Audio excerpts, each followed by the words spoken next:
So what does it really take to build a killer company these days? I mean, from scratch. Well, we've basically synthesized the playbooks from some of the smartest founders and investors out there to create a high-level roadmap. We're going to cover the whole journey, from that first spark of an idea all the way to how you win in this new age of AI. Okay, let's just jump right in with this one. Peter Thiel, the PayPal guy, has this philosophy that just sounds, well, totally wrong at first. Competition is for losers. I mean, what? But trust me, once you get what he's actually saying, it's the key that unlocks literally everything else we're going to talk about. So what Thiel is really getting at is that the whole game is basically won or lost at the very beginning. It's not about, building a better version of something that's already out there. No, it's about creating something so new, so different, that for a while, you're the only one doing it. Okay, let's break this down. Competition, right? That's when businesses see this existing market, this pie, and they all fight like crazy for the biggest slice. Thiel's idea is completely different. He's saying, forget that pie. Go bake a totally new one that nobody else even knows the recipe for. And for a little while, guess what? That whole pie is yours. So your goal here, your first mission, isn't to build a better mousetrap. It's to invent a solution for a problem that maybe people don't even know they have yet. The whole point is to create value that's so unique, you're basically in a category all by yourself. All right, but look, having a world-changing idea is one thing. It's just a dream, right? Unless you have the resources to actually build it. And that brings us to the next absolutely critical skill every founder has to master: getting the fuel for that rocket ship. Yep, it's time to talk about fundraising. A lot of really brilliant founders, they see fundraising as this annoying distraction from the real work of building their product. But the elite founders, they see it completely differently.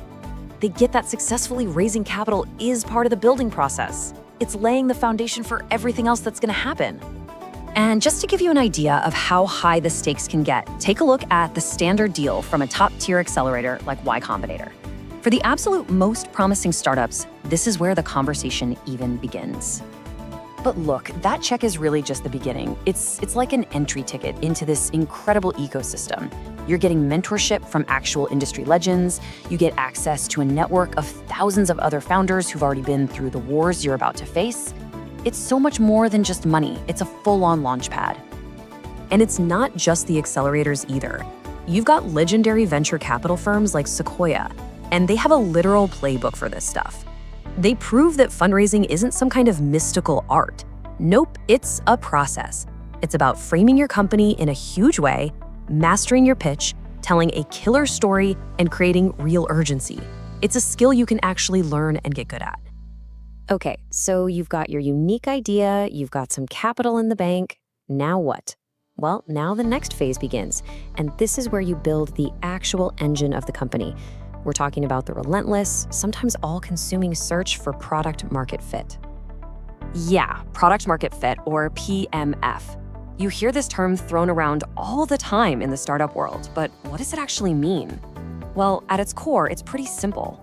It's that feeling when you've built something that a specific group of people want so badly, the market literally starts pulling the product away from you. You can't keep up with demand. Now, that sounds amazing, right? But here's the million-dollar question that every single founder wrestles with. How do you know when you found it? It can feel so abstract, just a gut feeling. How do you know for sure you aren't just, tricking yourself? Well, luckily, it turns out there's a surprisingly simple, data-driven way to figure it out. It's called the Sean Ellis test. You just ask your core users one simple question. How would you feel if you could no longer use this product? And if at least 40% of them say they'd be very disappointed, well, then you're definitely onto something. And that 40% rule, it's not the only signal, right? You'll start to see all these other positive signs light up on your dashboard.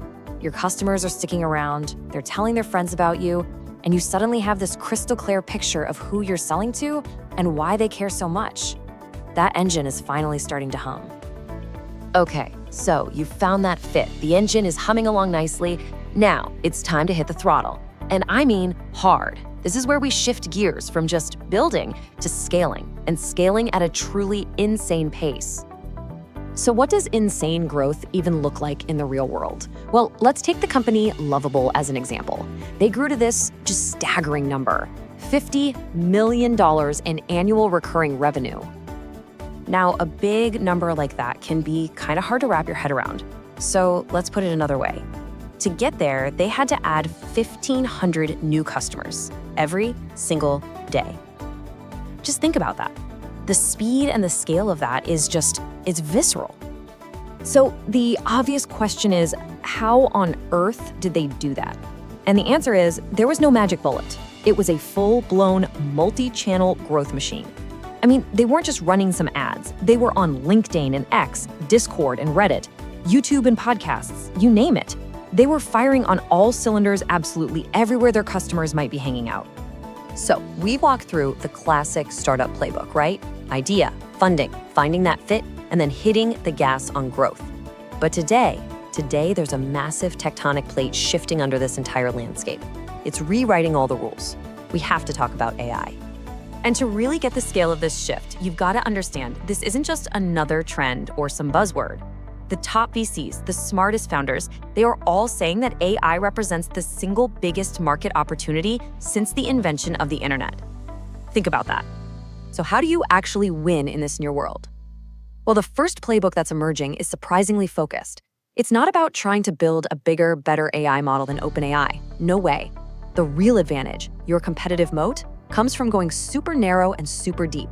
You own a very specific workflow, and you use AI to make it perfect. Your advantage is the workflow, not the AI model itself. Then you've got the other approach, and this is the one being used by a giant like OpenAI. They're figuring out that just selling access to their platform, it's not enough. The real money, the real value is in becoming a deeply integrated partner. It's about embedding their AI directly into a big company's core workflows and selling expert-driven solutions, not just API access. So whether you're building that narrow focus tool or you're going deep into the enterprise, the key insight is actually the same. The winners in this new age are not necessarily going to be the people who build the biggest, baddest AI models. The ultimate advantage is going to go to the people who master the application of AI to solve a painful real-world problem. And that brings us right back to where we started. Remember Peter Thiel's idea? Avoid competition by creating a unique monopoly? Well, now, with literally the most powerful technology in a generation at our fingertips, that idea is more important than ever. So I'll just leave you with this one question to think about. In this new age of AI, what is your monopoly?